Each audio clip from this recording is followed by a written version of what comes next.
Ahead of Propstore's upcoming Los Angeles Summer 2024 auction, today we've got an early sneak peek at the Ghostbusters lots that, among the various items of Hollywood memorabilia, include a production-made Slimer puppet from the original 1984 film. And serving as Ghostbusters' headliner, I guess this is the best place to start, with this original rendition of the Onion Head believed to be the only original 84 Slimer still in existence and the only one ever to be auctioned. Made of a foam latex and cast without eye or mouth detail, this take on the Spud was intended to be worn with the performer's gloved arms to protrude out the sides. It features an alternate face sculpt and was created for a shot where Slimer drank from a wine or champagne bottle. While the sequence, it was filmed, and behind-the-scenes photos, they do exist, it's unseen in the film's final cut. Now, if you know anything about foam latex, you're likely looking at this wondering, how in the heck does this Slimer it look so good? I mean, after all, the original production of Ghostbusters, it was more than 40 years ago. Well, as Propstore explains, this Slimer puppet previously underwent a sympathetic restoration, including the addition of a semi-rigid urethane sealer to preserve its shape and a repaint in inaccurate colors.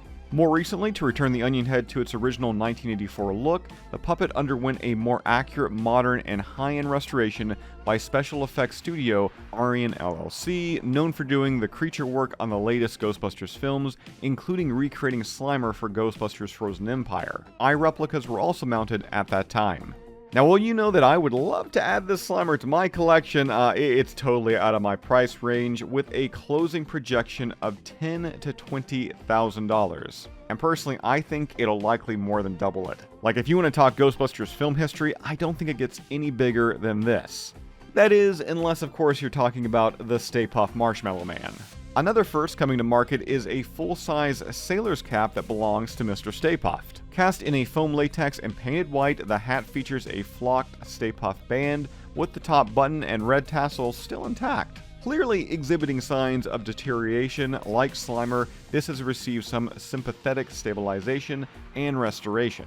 That comes from Arian again, which includes mounting the piece to a 3D printed display, attaching that deteriorating Stay Puft band to a foam backer, and sealing the exposed foam areas to help prevent further deterioration. The work was intended to preserve the piece in its original state as much as possible, since it may be the only remaining Stay Puft hat. Projection on this one, very much like that Slimer, is between $10,000 to $20,000. Up next, a mostly intact and restored Terror Dog foot and 4 claws, coming from the collection of Ghost Shop Creature Effects Supervisor, Stuart Ziff.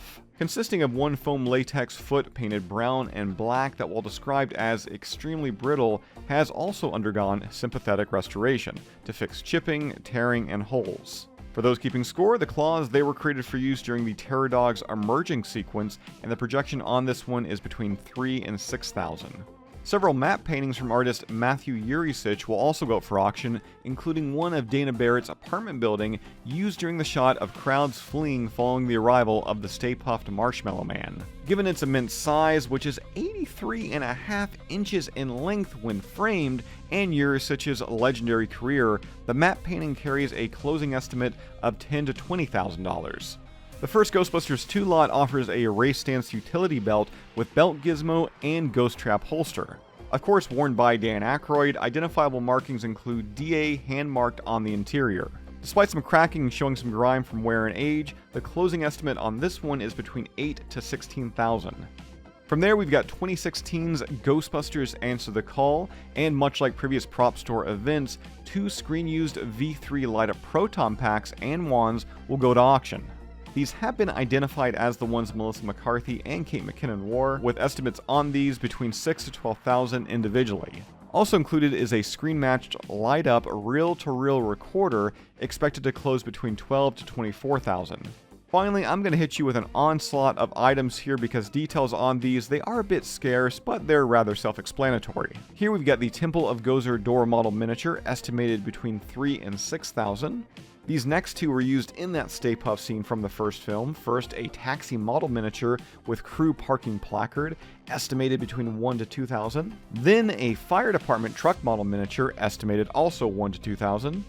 A storyboard production binder from the first Ghostbusters, $2,500 to $5,000. A great accompanying piece to that belt that we showed you earlier. Here we have Ray Stance's Ghostbusters uniform patch from Ghostbusters 2, $2,500 to $5,000. Keeping with Ghostbusters 2, a production-made Dr. Peter Venkman business card. Estimate is $800 to $1,600. Then, this is pretty unique, a printed Simon Merton concept illustration for the Ghostbusters Spooktacular, $500 to $1,000.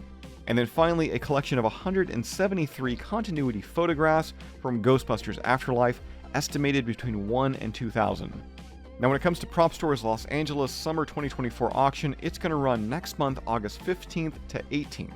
For more information on these lots or to bid when available, be sure to check out PropstoreAuction.com.